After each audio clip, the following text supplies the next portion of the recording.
Good afternoon, I'm Rob Boskamp, and you're listening to South Texas Midday. Yesterday, the Texas Department of Public Safety and DPS troopers began its patrol and participation in a statewide effort to enforce the move over or slow down law that requires drivers to move over or slow down when approaching emergency or service vehicles stopped on the side of the road. If the road has multiple lanes, drivers are required to change lanes and move away from the stopped vehicle if it's safe to do so. If you can't switch lanes, you must slow down by 20 miles per hour below the posted speed limit. On roads with a speed limit under 25 miles per hour, drivers need to slow down to 5 miles per hour. Violating that law can result in fines of up to $1,250. If someone gets hurt because a driver did not follow the law, that driver could face a state jail felony charge. Amazon announced yesterday plans to build a new 62,000 square foot delivery station in Brownsville. According to the Greater Brownsville Incentives Corporation, the new facility will be located at 1910 FM 511, but plans are still in the very early stages with construction starting earlier this month, according to a news statement. Delivery stations serve as the last stop for Amazon packages. They are shipped from an Amazon fulfillment and sortation center, then loaded onto a delivery vehicle and delivered to customers. Victoria County Animal Services is implementing a new technology-driven approach to combat the area's stray animal problem through a QR code reporting system. The system works by allowing community members to participate in data collection. When residents spot a stray or roaming animal near one of the posted signs, they can scan the QR code using their smartphone. The digital form prompts users to submit the animal's location and upload a photo. The collected information will help VCAS identify patterns and hotspots where stray animals tend to gather. In 2023, Victoria Animal Care Services sheltered over 800 dogs and almost 500 cats. More than 400 animals were euthanized last year. Residents interested in participating can request a sign for their yard. Signs can be obtained by visiting Victoria County Animal Services at 122 Perimeter Road, emailing animalservices@vctx.org, or calling 361-578-3564. A unique concert series starts tomorrow at First Baptist Church in Corpus Christi. The Carillon Concert Series, which started in 1978, is unique because of the instrument used. Lon Gonzalez has the details. Hear that sound? It may be just bells to your ears, but there's an actual human being in control of the sound of an instrument called a carillon. And what exactly is a carillon? A carillon is a musical instrument that consists of 23 or more bells, and each bell is made up of 80% copper and 20% tin, and is molded in the foundry. And so we got our 51 bell set from the IJsbelt, the Royal IJsbelt's Bell Foundry in Aston, Netherlands, back in 1976. And that's what we have here at First Baptist Church. That's Lloyd Lott, organist with First Baptist Church in Corpus Christi, who's been playing the carillon since he learned to play the instrument in the late 1970s. The carillon at First Baptist Church was received in 1976 when it was gifted to the church by Lucille Glasscock in honor of her late husband. The instrument is played in a way similar to a piano keyboard. Lott explains. The carillon itself is a permanently fixed installation. Every bell is attached to a girder in the tower, and the bells do not move at all. There are clappers inside each bell, and every one of those clappers are attached to the keyboard down below or above, depending on where you are, and it's controlled by wood sticks, which we call batons, and those batons on the keyboard is similar to a piano keyboard. It was in 1978 when the first Carillon Concert Series began and continued even after one of the bells fell in 2002. Rust on a bell girder was the issue, and once rebuilt, bells were ringing again.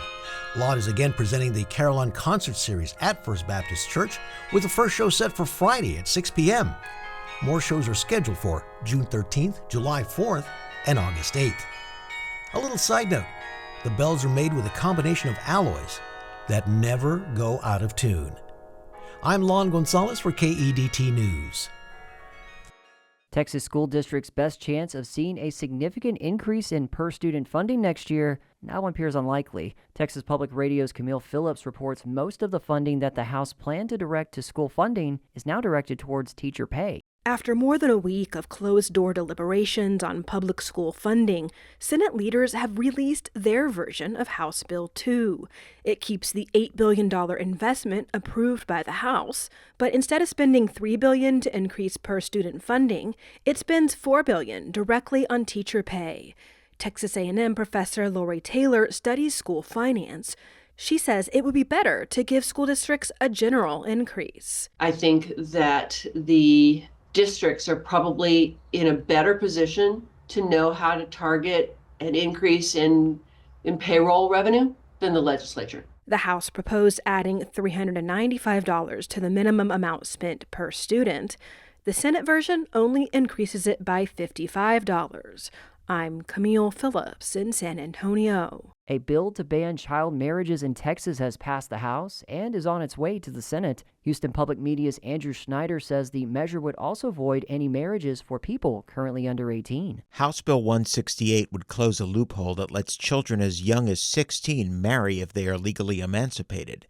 Houston Representative John Rosenthal, the bill's author, told a subcommittee that practice has led to widespread abuses. There are instances of severe age gaps of these emancipated minors, 10, 20, or even 30 years of age difference between them. Becca Powell of the nonprofit Unchained at Last was more blunt. Sex with a 16-year-old is a crime if the perpetrator falls out of the close in age exception, unless the perpetrator first marries the minor. Therefore, a marriage license involving a 16-year-old and a spouse outside the close in age exception is a get-out-of-jail-free card for a would-be child rapist. The bill passed the House by a vote of 87 to 48. I'm Andrew Schneider in Houston. A Texas man on death row is asking a Dallas County judge not to set his execution date. KERA's Toluwani Osabamowo reports attorneys for Charles Don Flores are trying to prove he was wrongfully convicted using a hypnotized witness. A jury convicted Flores in 1999 of capital murder.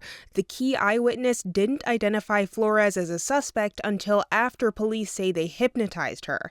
A Texas law now prohibits using any testimony obtained through so-called hypnosis in criminal trials. But Flores has no more options for appeal, and the AG's office requested his execution. Attorney Gretchen Swen represents Flores. The Attorney General does not represent the state of Texas in this case. And so it's like some random lawyer filing saying, oh, why don't you do something? That is not the way the law is structured. The Dallas County District Attorney can request a judge set an execution date, but hasn't yet. I'm Toluwani Osabamowo in Dallas. McLennan County health officials confirmed its first measles case of the year. KWBU's Molly Jo Tilton has more. According to McLennan County public health officials, the measles case is an unvaccinated minor. Officials say there is no reported local exposure at this time, but they are still investigating the case. It has not yet been determined where the individual contracted measles or if the case is linked to the West Texas outbreak. Health officials are urging the public to check their vaccination status and be vigilant in monitoring for symptoms, which may start as a fever and runny nose before developing the signature rash. I'm Molly Jo Tilton in Waco. In sports, the Corpus Christi Ice Rays organization added hockey and sports entertainment industry veterans Steve Donner and George Manias as new managing partners to the club yesterday. Donner will take over as Chief Executive Officer and Manias as Chief Operating Officer. Former team president Cassidy Lang will assume a role as a consultant and help to advise accordingly as needed throughout this transition. The North American Hockey League celebrated its 50th season in 2024-25, along with the Corpus Christi Ice Rays as a member of its organization. The Ice Rays have hosted games at the American Bank Center Arena since 2004. And the rivalry between Texas A&M Corpus Christi and UT Rio Grande Valley writes a new chapter, this time at the Southland Conference Baseball Championship Tournament. They head into the Edinburgh bracket this evening for the first round of play. Game time is set for 6 p.m. tonight at UT RGV Baseball Stadium. You can watch that game on ESPN+. And that is the latest news and information on South Texas Midday. I'm Rob Boskamp. Your community arts calendar and more is on the way.